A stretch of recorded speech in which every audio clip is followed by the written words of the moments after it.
Hey everyone, on this week's Trade to Black podcast, we talk about Chuck Schumer. What is he doing from a legislation standpoint to advance cannabis in the U.S. market? Clearly nothing. Also, we get an understanding from a law enforcement officer who's now a CEO of a major cannabis company that talks about how the whole cannabis legal system actually works, and the stories that he shares will blow your mind away. All this and more in this week's Trade to Black podcast.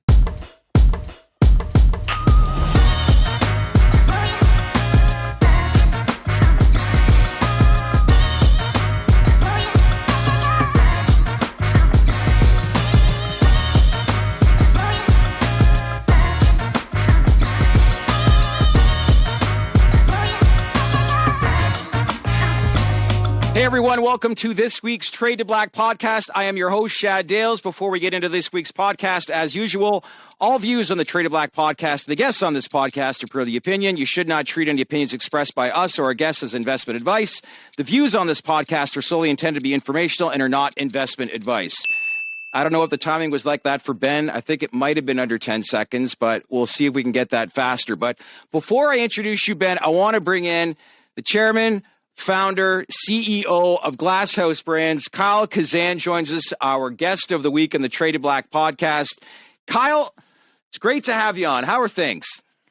Things are great, Shad. It's wonderful. Thank you for having me on your show, Shad Benjamin. I'm a big fan of what you guys do. Well, I appreciate it. Look at the color on you. Got to move to California, don't we, Ben? Yeah, absolutely. It's still snowing here. We got part of a snowstorm. I could use the hot weather right now and see that great greenhouse that that I see on Twitter and all these places up there. Yeah. Well, we have room down here. Do so we? Come on down. All right. We'll have to get you to sponsor us. That's for sure. But anyway, before we get into all like the whole California landscape and how business has been for you and obviously the greenhouse facility expansion, what's been your take since the Biden administration stepped in? There's a lot of promises that obviously weren't kept. Are you like, and I assume you're a lot like a lot of the executives within this industry that kind of shake their heads and are disappointed with what's transpired so far? What's your thoughts on it all? God, you're going to start by taking my blood pressure up. I love it, Shad. Thank you for that. So truth be told, I voted once in a while Democrat and Republican. The last two, I did not. I've been voted Libertarian third party. So I try and stay somewhat agnostic and just focus on policies, not personality. And with Mr. Biden, I followed obviously cannabis, what he said, and as a candidate and his promises, commitment, plenty of YouTube out there. I would tell you it's a big disappointment. And of course, you'd hope that folks live up to what their platform was, what their promises were. And one of the things that I've been involved in is figuring the first block that needs to happen. I know everybody's focusing on banking.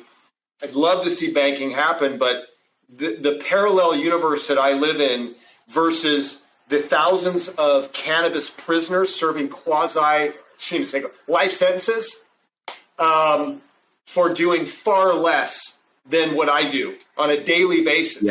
Yeah. It's mind-boggling that we are doing this to our justice system. Justice is not blind.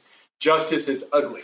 And so I'm hoping that that's the first block. Let those people out, give them their lives back. And by the way, one of his promises. So it's been a disappointment, but look, I remain hopeful because I think that, as Martin Luther King said, the arc of justice is long and it bends in the right direction. Eventually, after getting everything else wrong, he'll get it right.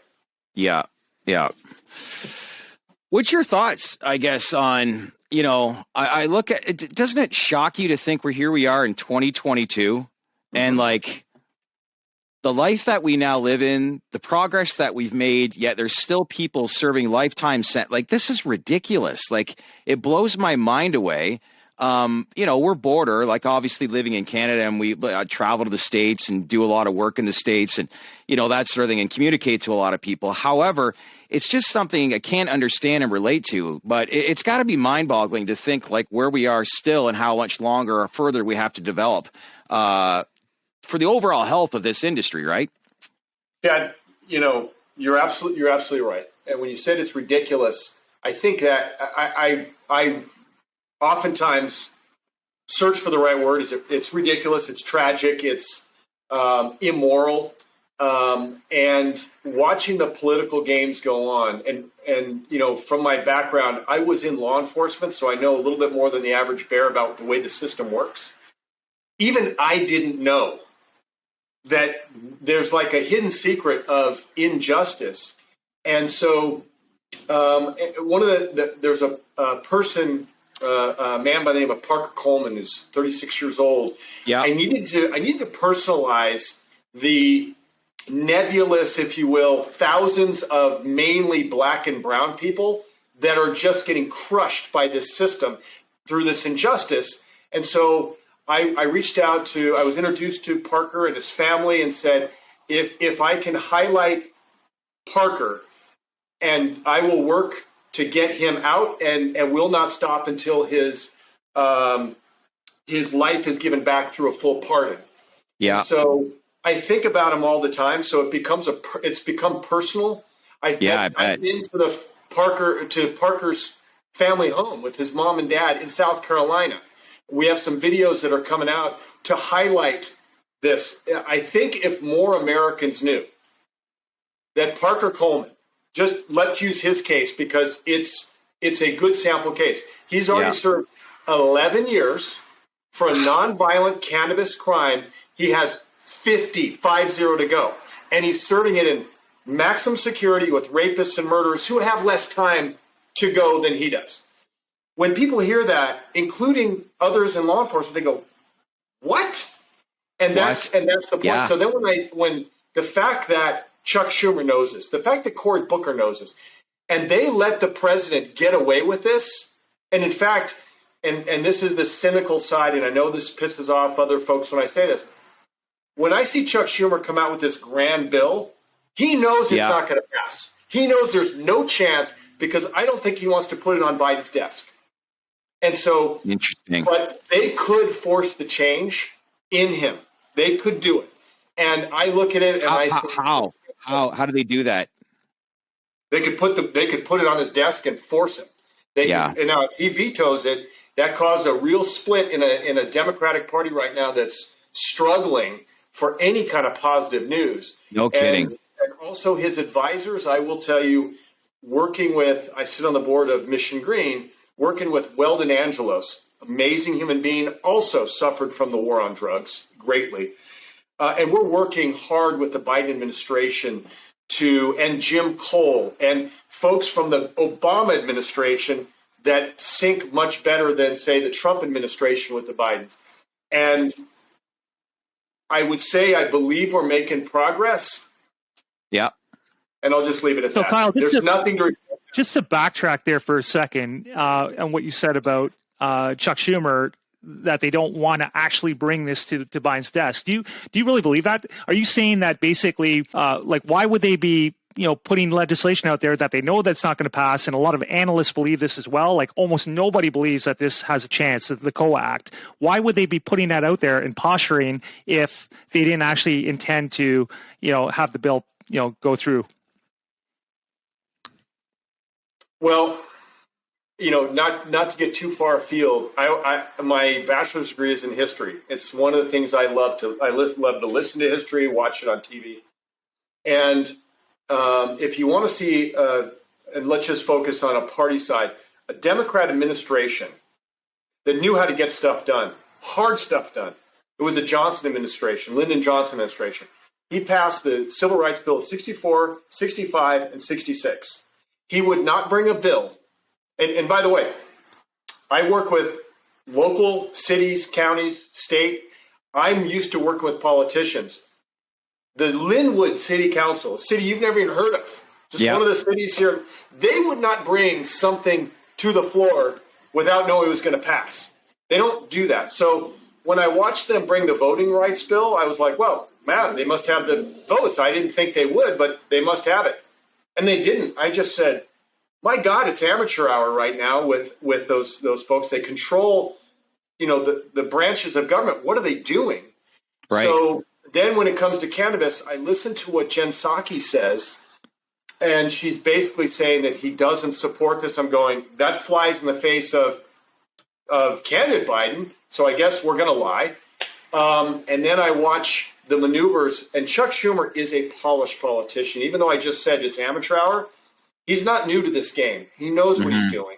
But he has a very broad caucus to play with, from AOC and the squad to Joe Manchin and Kristen Sinema. So he is not as good as Nancy Pelosi, who has a bigger margin, but she really keeps it tight. And so when I see Chuck Schumer, I look and I go, why would he not just do some simple things to make lives better?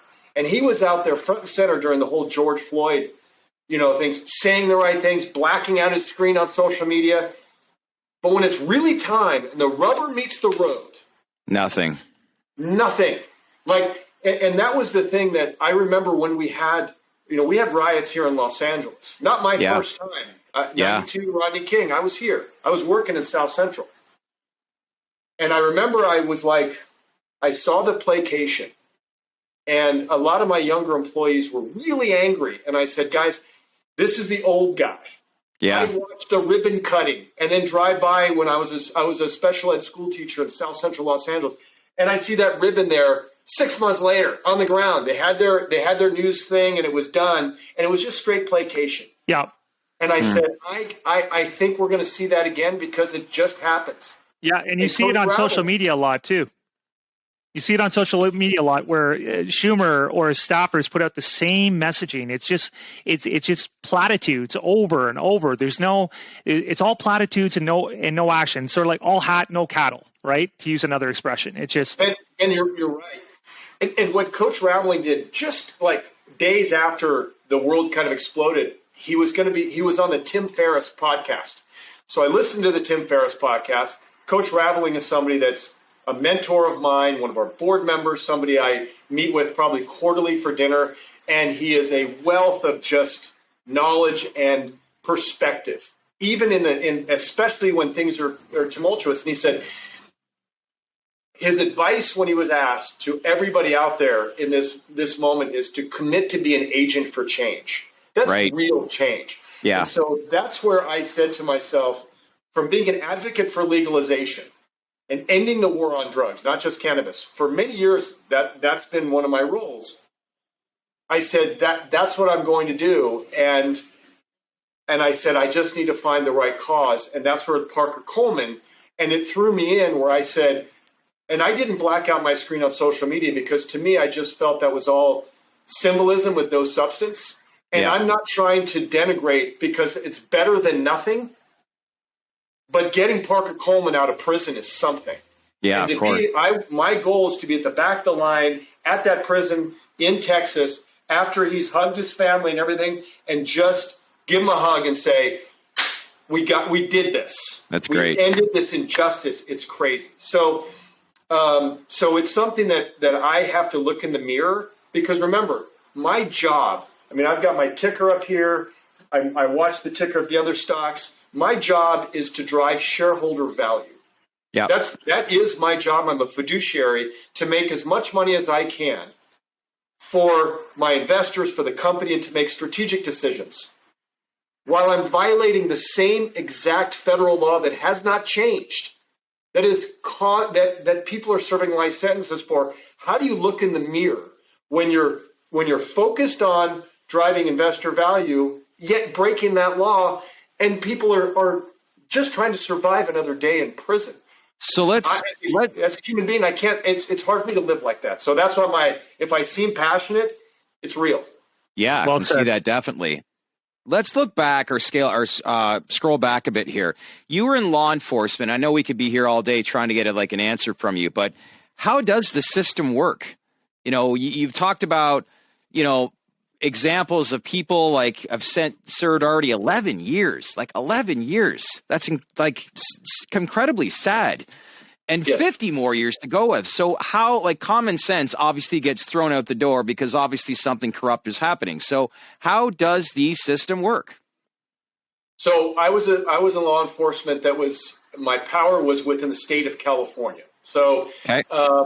and so I enforce state crime and state law and local law. Didn't enforce federal law nearly as much. Someone robbed a bank, yes, I would arrest them, and then they'd be turned over to the feds, and they would handle it. So there's different levels of justice. When it comes down to marijuana laws in the state of California, there were a lot of people locked up, and that's why nobody really in the cannabis community likes Kamala Harris, because she was overly zealous for a lot of people's taste. Yeah, so she sure. does not do well with that constituent here. When it came to the Fed, we almost, there's plenty on YouTube. You could look up Joe Biden, he was the chair of the Senate Judiciary Committee in 1994 when we had the monumental 1994 crime bill. I am not here to attack Joe Biden on that, because too often what we do is we take somebody from a different era, put him in 2022 and go, shame, what are you doing? Yeah. You could, and that's not fair. No, it isn't. You're right. If someone wants to have a debate with me, I'd say, go watch the movie Colors and Menace to Society and maybe Boys in the Hood. Those were all LA based. And you'll go, that's dramatized. I'm going to say, no, it was crazy. And I worked in South Central. I went to college in South Central Los Angeles. It was scary. There were murders. And by the way, in the poorer areas, it was out of control. Crack, murder. It was terrible. And what politicians do is the pendulum swings, and to maintain their office and to handle their constituency, they come up with bills to try and solve a problem. Well, the 1994 crime bill was draconian. It was powder cocaine was 10 times the sentence for crack cocaine. And so I've been asked many, many times, given the juxtaposition of my past being in law enforcement and where I am currently, and also my current stance, from 2007 to say end the drug war. Yeah. And what I would tell you is, if you put them back in their era, they made decisions, and I don't believe there was racist intent. Unfortunately, when you look at the results, you believe that you don't think there was racist intent, huh? I don't believe there was racist intent. I think that to call somebody a racist is about the lowest thing you can be. Yeah. So I'm really judicious in my use of that term. I need to see something and hear something that would make me believe they're racist.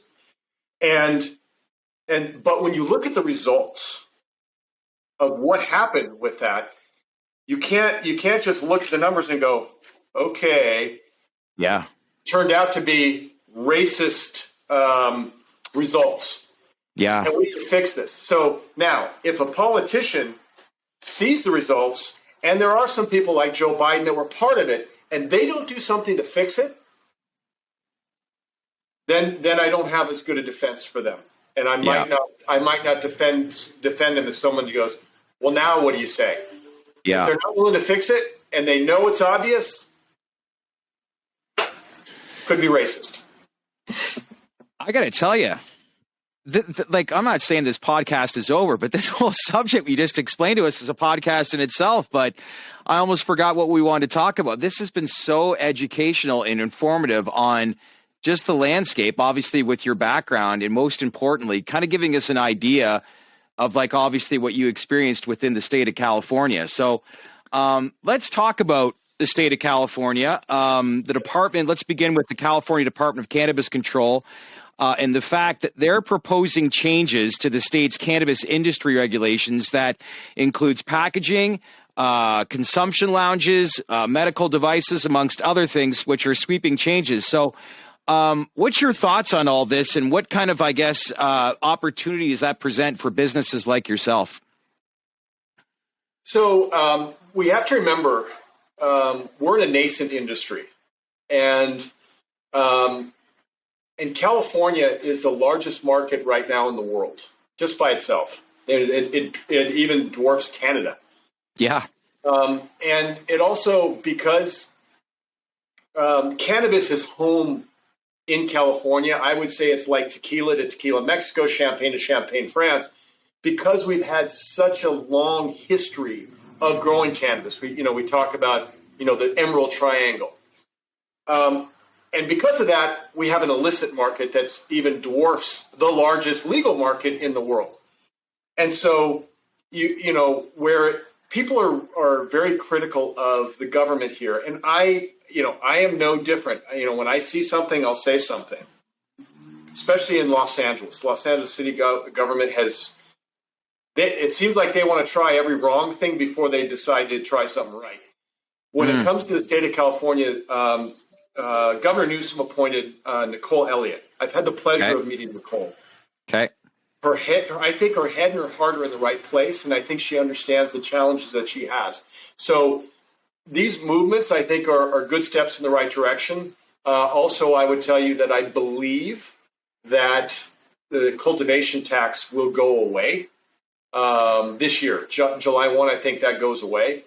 And so any kind of tax relief we can get, I think is also a positive. What you mentioned, also positive. I think consumption lounges, that'd be great. We need to make it easier we need to incent cities and counties, because about 70% of cities and counties in the state of California still don't allow retail.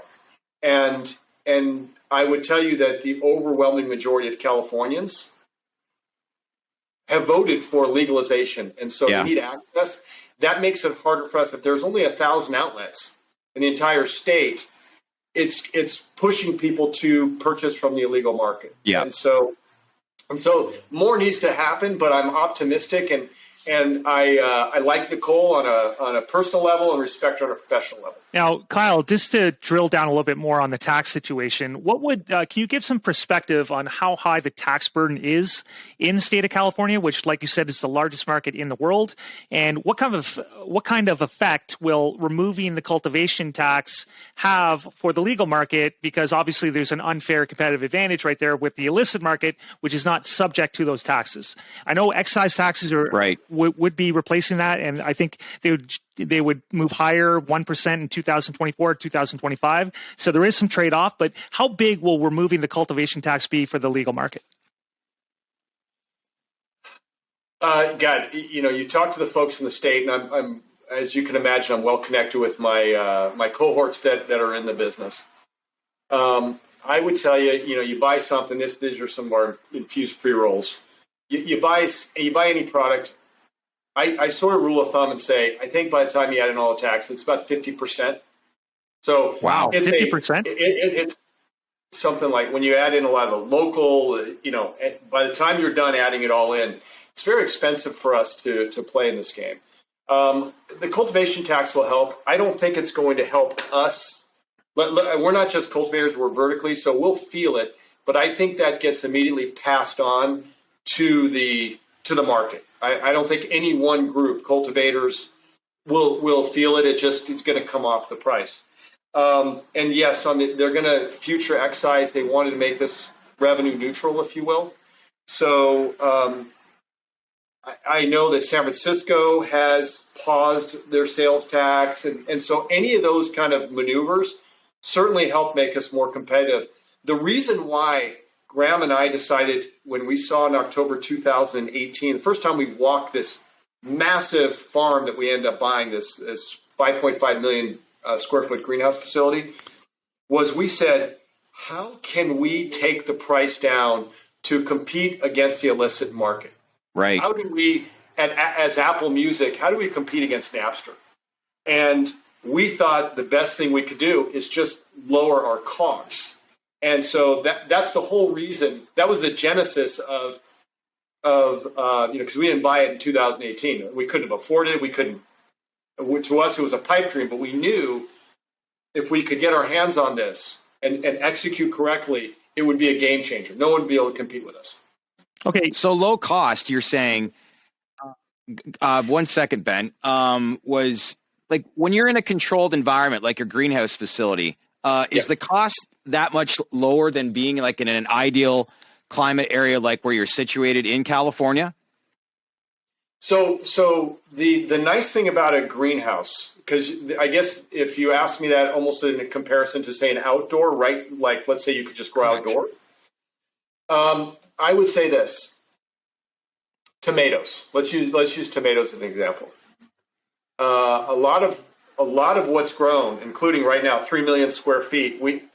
Any of our investors need to know they don't have any tomato exposure, but 3 million square feet are being used for tomatoes and cucumbers because we basically rent that out to our partner, and we can take those back at any time. So, but you look at it and you go, it would be a lot cheaper to grow tomatoes outside too. But why do they grow them in greenhouses, including in Mexico?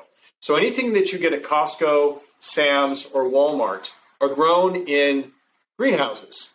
Yep. Now, any of the tomato sauce that you get in those same places are grown outdoors. Okay. And the reason is when you're outdoors, you don't know what you got coming at you because you can't control the weather. Even in great weather areas, one of my old funds, we still own, I own 2 large pecan farms just south of Macon, Georgia. Of course, those are outdoor. Ask me how my pecans are going to turn out in my haul for next year. Right. And I'll tell you closer in when I see what the weather was. Do we get, hurricane? What happens?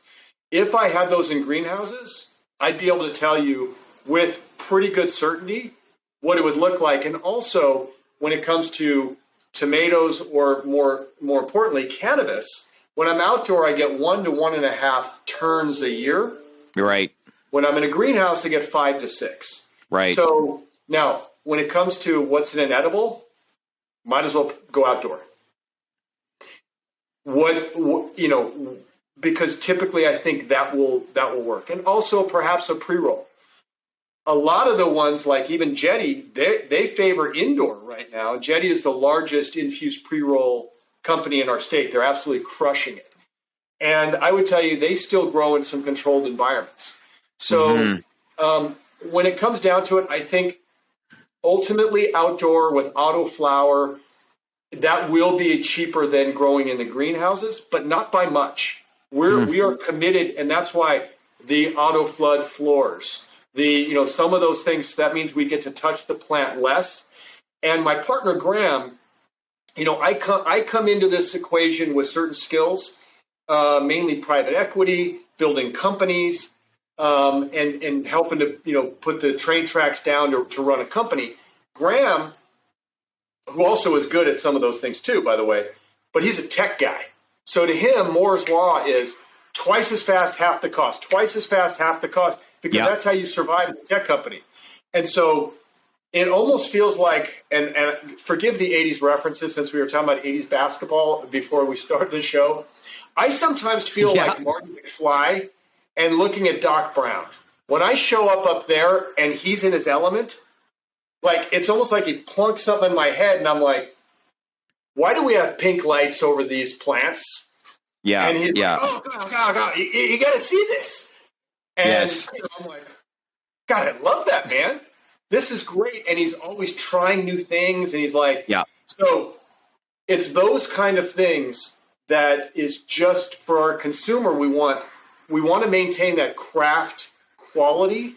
Yes. Which is not going to be simple, but we believe we can do it at a massive scale. And every time you touch something, and I forgot how many million plants we're going to run through. So I know it's millions of plants a year. Now, if you touch each one twice, it really, I mean, when you start seeing the numbers, you go, oh my God. So that's the whole goal is consistent quality. And also, when we talk craft, it's finding out with a different seasonality, which strains really do well, which taste the best, which terpenes really pop. We're not talking terpenes as much as we should. We will. That's coming. Now, Kyle, I want to ask you as well, and thanks for that explanation about economies of scale and how it works indoor and outdoor. It's a great explanation. But I want to ask, since you are trying to build this, you're building this massive greenhouse, which can also, in its last phase, go up to 6 million square feet, I believe it is. And you're creating this economies of scale where obviously you're going to be a low cost producer. And like you mentioned, pretty close to what outdoor, grows can produce. Are you building this company for the long-term vision of perhaps a takeout candidate or an acquisition candidate to a bigger company like a Curaleaf or a Green Thumb Industries when interstate commerce eventually becomes a thing? Because I think, if we were to look at all the analysts or most pundits, they all believe that interstate commerce is eventually coming, a few years down the road once legalization eventually takes place. It just makes too much sense to grow at economies of scale. So is this company really a takeout acquisition long-term? Is this where it's all going? Now you make me feel like Mo Green. You don't take me out, I take Boris out. What are you talking about? That's a bad thing because he ends up with a bullet in his eye. So I would describe myself as a value investor. I've been investing in income property back to my teaching days in 1991. I've never lost money on any investment. The reason is everything that I buy, I'm not a flipper, ever. Now, when I buy something and the value races up and someone has a bigger dream, have I flipped or sold quickly? I have. But there's nothing that I've ever invested in that I'm not willing to hold long-term because I think it's the right buy. And you make your money on the buy. And so that's why, and I can't tell you, in 2017, when we had these private equity funds, people would call me, my investors, long-time investors. I've made a lot of money for people. And they're saying, why can't you be more like Adam Bierman? Why can't you be more MedMen? And I said, well, we fish in the same pond, and they're willing to pay a lot more for assets than I'm willing to pay. Yeah. And so, and if they're ever tasked with making money, they may have difficulty. Mm-hmm. So the way I build this company is for the long term. And the same thing, if in Atlanta during the financial crisis, I was buying large foreclosed apartment buildings. And I didn't just put lipstick and rouge on the pig that's going to fall off in 3 years. I was doing things the right way. And then in 2019, I got just stupid offers, in my opinion. Probably great for them, but for where I bought it and for my investors. And we ended up selling some things because, one, I'm not emotional about the investment, but I was prepared. If I didn't get my price, I didn't really care. And so when it comes down to this, I think building to sell is a dangerous thing to do. I think you build the right company. It becomes, if you do it right and you execute, you build something that's a long-term. And when I hear people say it's a 1,000-year company or something like that, all I think of is a Third Reich. So I'm like, no, and that's arrogant. We're trying to build the right company to provide the best possible cannabis for consumers at the lowest possible COGS with the right culture and ESG in mind, where Graham and I have been talking about, saving money on water by taking our water that we use, cleaning it so we don't need to go back to the well and using it again and not putting it in the drains. Well, we didn't do it because it was fashionable. We did it for two reasons. One, it's good business, money-wise. And two, we're from California, and it's sort of ingrained in us about caring for the environment. Ultimately, if you said to me, what is the future? I would say interstate commerce is a when, not an if. But because of timing, it's best not to talk about it. When I'm asked by investors, I always say, look, we're a free call option on that one, but don't ask me timing because it's not in our numbers. It'd be stupid to put them in there. When it happens, it happens. Right. But there are companies that get affected every single time cannabis is legalized in their state. Alcohol gets hammered. And we've spoken to the former CMO of Diageo. We've spoken to different folks in alcohol. They're watching. So I would tell you, I think the biggest opportunities for companies like ours in the future is when the world will all consider investing, not the 1% right now, the 99% that's sitting on the sidelines. And by the way, Mr. Biden and Schumer taking their time, it does provide a bit of a moat for us to continue to build our company and our industry without, just a dumping of stupid money. But that stupid money may end up making some very big offers. Yeah. And I would tell you, whether it's a Curaleaf or a Coors Beer or a CPG company, we will obviously listen. If we're doing everything right, it means we just have great options. We can either continue running our company and just growing it, or we can consider some sort of a merger, sale, something like that. So, but I don't spend too much of my time thinking about that. It's just, I mean, right now where we are in California, the prices for wholesale grow are unsustainable. It's death match pricing. Yeah. And so a lot of people are going to get wiped out here. And that's the negative side, because it sucks to see that. And it also sucks to play in that environment.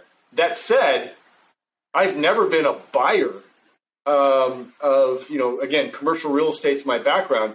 When things get frothy, I get nervous. When people get greedy, again, Uncle Warren, but when people get greedy, I get scared. And when people get scared, I get greedy. And right now there's a lot of fear. This is a great time, if you're in California and understand the market, to look to find different ways to do deals to help some of the other folks. But we cannot turn on this new farm fast enough, because that'll be the cogs that are the difference maker. If you don't have that, it's you just pray for the pricing to go up. And I think it's going to, I mean, the prices certainly have come up since November, where we saw the bottom thus far, and we've seen it, sort of consistently move a little bit. But God help you if you don't have a way to lower your cogs. Yeah. 100%. Well, this has been great. We could sit here all day and talk to you. I'd like to ask you maybe one last thing. Safe banking. Yeah. I bet you get that asked every single day, but I do. The possibility of it passing in 2022, most likely to occur, according to Viridian Capital Partners, believe it'll pass in 2023. Attached is a spending bill, while the BTIG believes it could happen in second quarter of this year, 2022. What's your thoughts on timeline? And I know you hate probably these timeline questions, but me personally, I don't see safe banking passing in 2022. I could be wrong. But what do you think is a realistic timeline, and how important is it? So again, it feels like Senator Booker and Senator Schumer are gaslighting a little bit with that issue. And they're saying they don't want basically companies like mine to benefit from safe banking. And where they either don't know or they are gaslighting. Companies like mine bank. I already bank. Yeah. With a, they always kind of ask to stay low key, but they're a publicly traded, very large bank, and they know exactly what we're doing, and we do it openly with them. So I don't need it to pass for me. But when I see that there's a little dispensary in Los Angeles in December, and there's a murder, an armed robbery murder, because everybody knows that especially those little guys, they're just playing in cash. And don't get me wrong, there's a perception that all dispensaries aren't banking, so it's more dangerous for my people out there and my customers and everybody else. I think it's I understand where Senator Booker is basically saying we need some social equity. Well, the thought that we've been sort of sharing is let cannabis prisoners out. There is no more social equity that's in your face than that. And at the same time, let Mr. Perlmutter put it through, because it's Schumer that's cutting it down, because the votes are there. If he would just let it go to the floor, it goes just by itself. Nancy Mace's bill, which I like very much, because on a personal level, I don't want the feds to try and come up with something dreamy. This is a complex country. Nothing in this country, very few things fits. What works in Alabama may not work here in California, which may not work in Minnesota. It's better to just let the states come up with it. And, I saw New York. They're going to give the first 100 licenses to people that have cannabis convictions. Great. Fantastic. I totally support it. That's New York's way to do it. Alabama may want something different. Don't force it down their throat. Just the feds have done enough to really screw stuff up. Just get the hell out of the way and let states handle it, but stop doing bad. What's Google saying? Do no evil? Stop doing evil. Yeah. That would be enough. And so I don't need more tax from the feds that doesn't get past the illicit market to make us less competitive. And I don't need we don't want their regulations. Just get out of the way. Please don't treat it like pharma. That pharma lobby is huge. That worries me because our president, he's had a long history with pharma. Mr. Schumer, history with pharma. So I don't mean to sound like I got my full hat because I'm not wearing it today. It's too nice of a day here in LA. But at the end of the day, to answer your question directly, which I've probably been dodging, Shad and Ben. It's okay if you don't know the answer, but I think that gives you an idea. What is clear is that I'm going to say this year, but I would say there's a 50-50 chance that I'm Charlie Brown and the football gets lifted by the federal government and I go flying. Yeah. So I'm gonna go out and say this year. All right. I'm gonna echo that. Just to add my own color. I'm gonna echo that, but with the caveat that the window is sort of closing, because if we work on the assumption that safe banking is not going to pass until the CAOA Act gets introduced, right? And that's at the end of, say, April, which is the general timeline out there. Then it goes through, all the background stuff. And then if it fails, and that's sometime in, say, middle May, late May or something like that, then you're only leaving about, 3, 4, 5 months until the midterms, right? Then you have the summer recess, which is 6 weeks, where nothing happens in Congress. So I'm with you. I hope it passes. There's sort of conflicting, reports on whether analyst ideas on whether Safe Plus will pass, along with a expungement act will make it more palatable. But I think the window is kind of closing this year, and I really hope it happens because, like you said, the small guy is really the person getting shafted in all this. It's not you. It's not the Curaleafs of the world or the glass houses.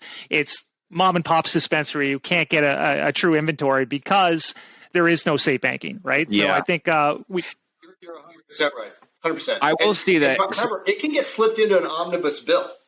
That's likely how it just all of a sudden it's going to be as part of some massive bill. Boom, safe banking happens. That's how I see it happening. And real quick, shout out to Perlmutter.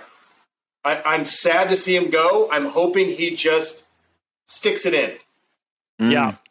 Well, one thing's for sure. When I listen to both you kind of explain the landscape of safe banking, you can really understand how there's investor fatigue right now. It's something it seems or appear to many as being a simple pass, a bill that would go through has become so complicated, which is the case right now. But I still say in due time, this industry is going to present once in a lifetime investment opportunity for many once this does come to fruition. Yeah, let me address that as a longtime investor. The thing is, if you're a trader, wait till safe banking happens. Yeah. Just if you're an investor, someone was saying, they asked about Amazon.com stock, Amazon stock. I'm like, if you're looking at a 5-year, don't worry about it. That's going to continue to grow unless something crazy happens, which I don't see. You'll be fine. Yeah. And so when I invest in Atlanta in 2010, is it the bottom? I don't know. Turned out to be. But I just knew it was a good value. And that's what's kept me good is I'm just not a trader. I'm an investor, and I've been able to build more wealth than I ever thought I would when I was teaching and working in a police car. And it was just from always saying, I'm good. What a life, huh? It's law enforcement teaching that led to cannabis, right? Remember, I'm from California. I was smoking cannabis when I was in high school. And the only reason I didn't smoke it throughout college was I was an athlete and I got drug tested. I was going to say, what coach say during that time? But obviously you took a hiatus, which probably was a smart move, right? I didn't have the standing on the team to withstand a bad drug test. So they had other players on the team that were better than me. Yeah. The guys that you heard of that actually played basketball, you guys never heard about me until cannabis. That's how good my basketball career was. Now, before we go, You were at the sports arena. Now, before we go, I know we were speaking off camera. Can you just can you highlight some of the players that you're actually playing with in your high school for those that don't know? It's quite an impressive list. Well, college ball at USC, right? Yeah. So high school, I played against some very, very good players. But when I got to USC, I did 1 year at Last Chance U. Yeah. At Harvard Junior College, and then I played 3 years at USC for Coach George Raveling. And he's now one of your board members. Yeah, and board member, super wonderful, smart business guy as well. 4 of the players on our team, 3 of our 6 guards played in the NBA. Our center was backup for Karl Malone at Utah for a season. Dwayne Cooper was drafted by the Lakers. Yep. And then played for the Suns and tore up his knee. Harold Miner was my shooting partner, and he Harold Miner. Baby Jordan. Could you dunk like Harold Miner, or? So I didn't dunk like Harold Miner, but I saw Harold Miner dunk like Harold Miner, and I saw it like really close. Never so close that he put me in a position where I said, "Don't embarrass me, or I'm going to have to foul you out of the air," because also. That would have been almost like failing a drug test. Coach Raveling didn't want me to do that, but he had enough respect for me not to play that game. And then Robert Pack, who didn't get drafted yet, had an illustrious career and is out there coaching now. Nuggets. All those guys remain my friends, and we still laugh it up. And Robert Pack, I think, owes me about $50 in gas money from 1989. So Robert, if you're watching this. Inflation is moving up. Give me my money. Well, before we let you go, I just want to say to all my viewers, the big question of this week's podcast is, will safe banking pass this year or next? We'd love to hear your comments. So leave a comment below and we'll get your feedback. And as well, click on that bell to get all notifications and subscribe to our channel at The Dales Report. But yeah, we'd love to hear your feedback on whether or not you think the safe banking passes this year or potentially next. Kyle, this has been great. This has been unbelievable. I could sit here and talk all day with you. Ben, this has been great too. One last thing before we let you go. Who's your pick this year in the March Madness tournament, being a former college basketball player? God, my sentimental pick is always USC. We tried to give away a game last night to Washington. We play. I'm just going to be nice. I'm just going to call them the idiots from UCLA tonight. And so I would say that, and if they do go I'll be in New Orleans for USC. Arizona looks really damn good. If I put my head on, I'd probably go with Arizona. And then my other sentimental would be Duke. Well, how can you not want Coach K to come out and Coach K? Still seems surreal that he's done, right? But times are changing. Let's hope, obviously, the U.S. government thinks like that towards this cannabis landscape, right? Can I invite you guys out? We're going to have our annual meeting at the Big Farm. I hope you guys will come join us. We'd love to. One of the personal things that it's a big deal to me is the worst investors are always the police officers and the teachers. They're always the last to the dance. They usually chase stuff. And I've been telling them, I'm like, look, guys, if it's not Glass House, invest in Trulieve, invest in Cura, put some money to work before all the big institutions come in. And with my company, if you right now is at basically $4.70. So pass on your latte from Starbucks, buy a share. That's all you need to come to Glass House Fest. And tell the CEO what you think. Tell the CFO what you think. Because sounds like a contest we should do, Ben. We got to fly out maybe one of our viewers to go and check out this event. Yeah, absolutely. And you only have to buy one share. You only need one share to get in, right? You're a shareholder, so it's cheap. It's getting into like the county fair. We look at it that way, and also you'll see cannabis in a way that right now, while it's federally illegal, I tell all my investors, enjoy the ride, because someday, the whole .com thing went from here to now where we are today, that everybody's got a smartphone. But I remember when it wasn't that way, and the same thing were early days of cannabis. 100%. I just think it's hard to go wrong if you just invest in a few of these companies. I think 5-10 years from now, you're going to look back and go, oh, my God, I killed it that way. And I had a good time. 100%. So come on out to California. It's the home to cannabis. and we'll treat you the right way, and we'll listen to the investors. Awesome. What I was impressed with today is just as we grow this industry is the quality of leadership that's really entering into this space. And you exemplify that. So Kyle, appreciate your time. Let's keep in touch and hopefully we see you out west soon. Okay. Hey everyone. Thanks for watching. We appreciate you giving this video a thumbs up. We also value your feedback, so leave a comment below. And if you like what we do, then share this video on your socials. And don't forget to subscribe to our YouTube channel and tap on that bell to receive notifications for all future videos that we post. Thanks for watching.